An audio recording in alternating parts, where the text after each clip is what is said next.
आंखें तक नोच ली गई और उस लड़की का परिवार, उसकी माँ फालिस मारी हुई है, वो बेड पे ही है उसकी माँ।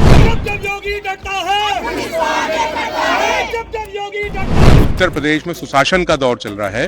मैं तो ये कहना चाहूंगा कि इससे बुरा दौर किसी भी सरकार ने नहीं देखा होगा। भाजपा सरकार में जितने बलात्कार और दरिंदगी बेटियों के साथ हुई है,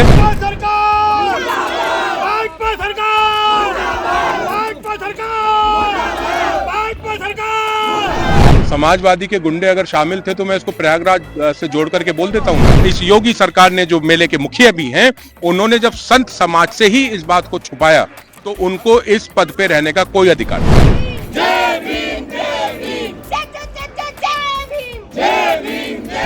देखिए, मिल्कीपुर में जिस तरीके से नृशंस हत्या हमारी बिटिया की हुई और वो बिटिया मात्र 18-20 साल की थी और जिस तरीके से उसकी आंखें तक नोच ली गई और उस लड़की का परिवार, उसकी माँ फालिस मारी हुई है, वो बेड पे ही है उसकी माँ। हमारे माननीय सांसद श्री अवधेश प्रसाद अयोध्या, वो उनसे मिलने गए और जब उन्होंने उनकी परिस्थिति देखी तो वो अपने आप को रोक नहीं पाए और वो भावुक हो गए। हमारा सिर्फ सरकार से ये कहना है कि जिस तरीके से भाजपा सरकार, योगी सरकार ये कह रही है कि उत्तर प्रदेश में सुशासन का दौर चल रहा है, मैं तो ये कहना चाहूंगा कि इससे बुरा दौर किसी भी सरकार ने नहीं देखा होगा। और हमारे प्रदेश की जनता आज जो त्राही त्राही कर रही है, खासतौर से भाजपा सरकार में जितने बलात्कार और दरिंदगी बेटियों के साथ हुई है, वो इतनी निंदनीय है कि उसके लिए योगी सरकार को जवाब देना पड़ेगा। देखिए, माननीय सांसद जी हमारे अयोध्या अवधेश प्रसाद जी, वो भावुक क्यों हुए? उनका भावुक होने का कारण यही था क्योंकि वो बिटिया भी कहीं ना कहीं उन्हीं के समाज से आती है और उन्होंने ये कहा कि मैं इस बार दिल्ली जाकर के अपना इस्तीफा दे दूंगा। लेकिन वहां तमाम नेतागण मौजूद थे जिन्होंने ये कहा कि समाजवादी विचारधारा संघर्ष करने की विचारधारा है, लड़ाई लड़ने की विचारधारा है, इसलिए हमें इस लड़की का हक जब तक हम सरकार से नहीं दिलवा देते, हम डटे रहेंगे, अड़े रहेंगे। इसी के चलते हम प्रदेश भर में उस बिटिया के लिए इंसाफ मांगने का कार्य कर रहे हैं। समाजवादी के गुंडे अगर शामिल थे तो मैं इसको प्रयागराज से जोड़ करके बोल देता हूँ ना। प्रयागराज में जो स्थिति चल रही है, जितनी मौतें हुई हैं, आप पत्रकार बंधुओं को वहां जाने से रोका जा रहा है और हमारे मुसलमान भाई अपनी मस्जिदों में हमारे सनातनियों को सुला रहे हैं, उनकी देखभाल कर रहे हैं, खिला रहे हैं, पिला रहे हैं। तो क्या हम गुंडे हैं? क्या समाजवादी गुंडी पार्टी है?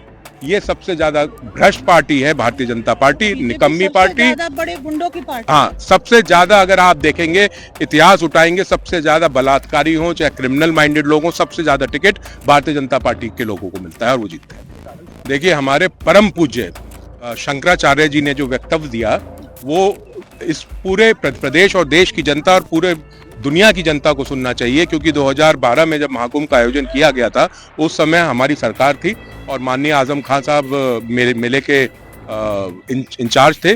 तो शंकराचार्य जी ने ये बताया कि जब उनके गुरुदेव जीवित थे तो वो लगभग ये मेला लगने से, कुंभ लगने से 1.5 महीने पहले वहां पहुंचे थे और इतनी व्यवस्थित व्यवस्था उस जमाने में माननीय अखिलेश यादव जी के द्वारा की गई थी।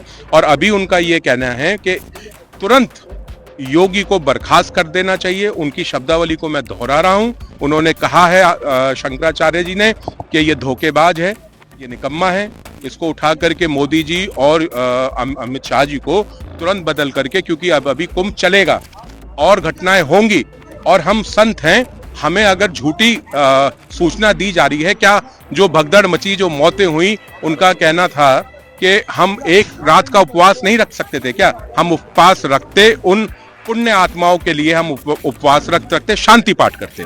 लेकिन इस योगी सरकार ने, जो मेले के मुखिया भी हैं, उन्होंने जब संत समाज से ही इस बात को छुपाया तो उनको इस पद पे रहने का कोई अधिकार नहीं। हमारे हिसाब से तो हजारों की तादाद में मौत हुई है और उसका मैं प्रमाण आपको ऐसे दे सकता हूं कि हमारे पत्रकार बंधुओं को वहां जाने नहीं दिया जा रहा है। लोकतंत्र का चौथा स्तंभ आप लोग हैं, आपको वहां क्यों नहीं जाने दिया जा रहा है? क्योंकि आप जाएंगे, सच का पता लगाएंगे, खबरें बनेंगी और योगी सरकार की धज्जियां उड़ेंगी। सब्सक्राइब करें आपका अपना चैनल न्यूज टाइम नेशन और हर खबर सबसे पहले पाने के लिए बेल आइकॉन जरूर दबाएं।